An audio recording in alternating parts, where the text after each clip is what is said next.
Good evening সকলকে। আজকের একটি নতুন এপিসোডে আজ আপনারা শুনবেন অপঘাতে মৃত্যুর আত্মার ফিরে আসার ঘটনা। ঘটনাটি ঘটেছে বারুইপুর সংলগ্ন এলাকা। ঘটনাবাড়ির সুরজিৎ। শুরু হচ্ছে 94A হরিশ মুখার্জি রোডের 48তম এপিসোড।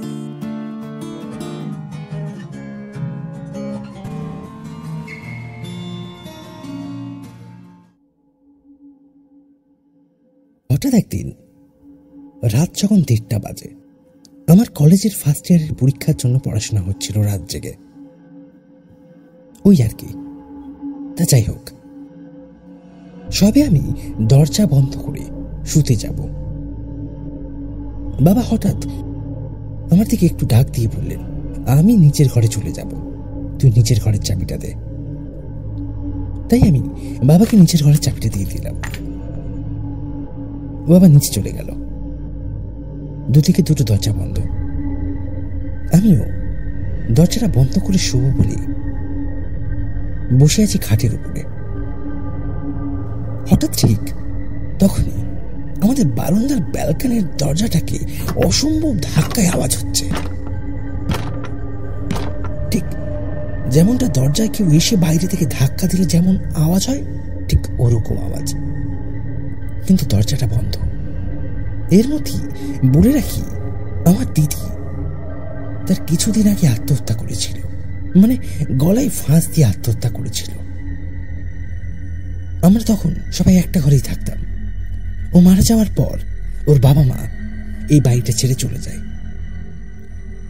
মা জানলা দিয়ে দেখছে যে ব্যালকনির বারান্দাতে একটা বিড়াল পর্যন্ত নেই। এদিকে দরজায় কেউ ধাক্কা মারার আওয়াজ হচ্ছে। এটা প্রথম শুরু হলো। তারপর একদিন নিচের উঠানে কে যেন ঝাড় দিচ্ছে। আরেকদিন হঠাৎ শোনা যাচ্ছে কি যেন বাড়ির বারান্দা সিঁড়িতে নুপুরের হাঁটার আওয়াজ। সে রাত হলে হঠাৎ ঘুমিয়ে ঘুমিয়ে কাঁদবে সিঁড়ির পাশে বসে, আবার কখনো বা বাবার কানের পাশে বসে বসে। আমাদের বাড়িটা একটা বড় বাড়ি, আগেকার দিনে যেরকম বাড়ি হতো ঠিক সেরকম। তাই সবাই আর কি আস্তে আস্তে সবার মতো একটা করে ভাগ পজিশন করে নেওয়া হয়েছিল। এইগুলি বেশ কিছুদিন কেটে গেল। আমাদের ঘরে একটা বড় করে পুজো দেওয়ার ব্যবস্থা হলো। পুজোটা হলো যজ্ঞ করে পুজো দেওয়া, সত্যনারায়ণ পুজো। তারপর ওরা এসে ওদের ঘরের মধ্যে যজ্ঞ করলো। এইভাবেই আস্তে আস্তে 3-4 মাস কেটে গেল।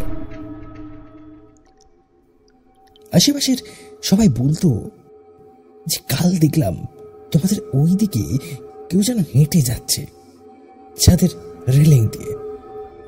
অনেক কথাই শুনেছি গ্রামের অনেকজনের কাছে। রাত হলেই আমাদের বাড়ির সামনে প্রচুর কুকুর ডাকত।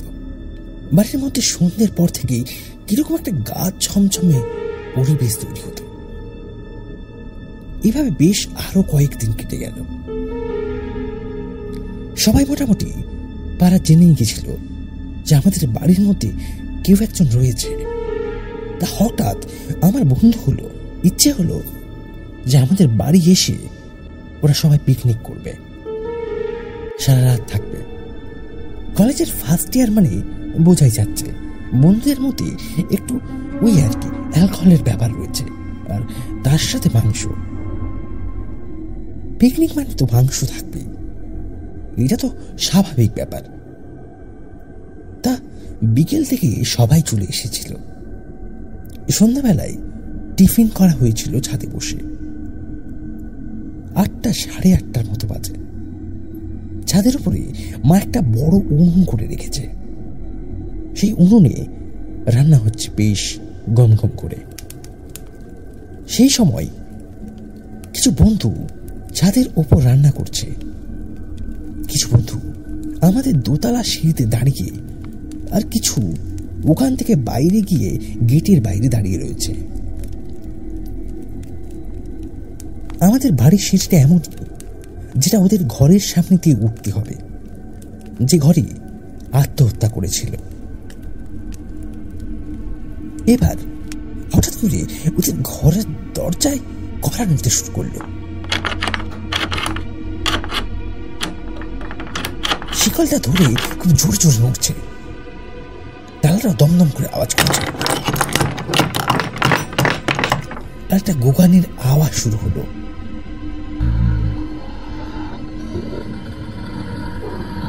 ঠিক কেউ যেমন রেগে গেলে একটা আওয়াজ করে, মানে কারো উপস্থিতি যখন আমাদের ভালো লাগে না, আমরা যে রাগটা প্রকাশ করি ঠিক সেরকম। বন্ধুদের মধ্যে সবাই তখন অবাক হয়ে গেল, ব্যাপারটা কি হচ্ছে। সবাই সারা রাত থাকার প্ল্যান ছিল, তাও আবার ছাদে। এটা হওয়ার পরেই কেউ আর থাকতে রাজি হলো না। আমাদের একটা ছোট মুদিখানা রয়েছে, বাবা মা দোকানেই ছিল। আমি বাবা মাকে তাড়াতাড়ি করে ফোন করে বললাম যে বাড়িতে এসব হচ্ছে, তোমরা বাড়ি আসো। বাবা মা দোকানটা বন্ধ করে বাড়ি চলে আসলো। কেউ বন্ধু তখন বলতে লাগলো যে আর খাবো না, খাবারটা নিয়ে আমরা বাড়ি চলে যাব। আচ্ছা, ওই বন্ধুগুলোর মধ্যে একজন ছিল ব্রাহ্মণ ফ্যামিলির বন্ধু। ওরকম হচ্ছে দেখে কিছু একটা মন্ত্র পাঠ করতে লাগলো।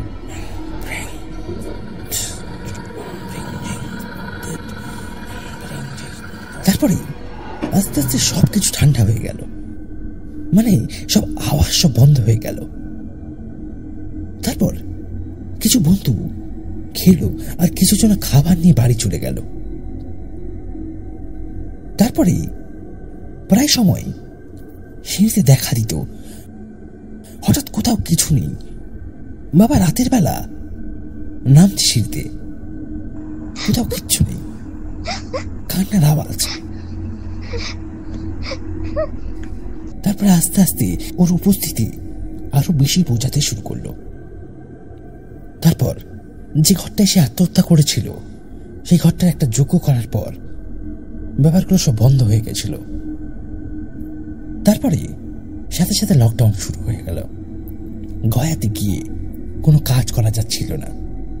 তা ওটার পরে ওর বাবা মা গয়া, মানে প্রেত গয়াতে কাজ করে আসবার পরে থেকে সব ঠিকঠাক হয়ে যায়।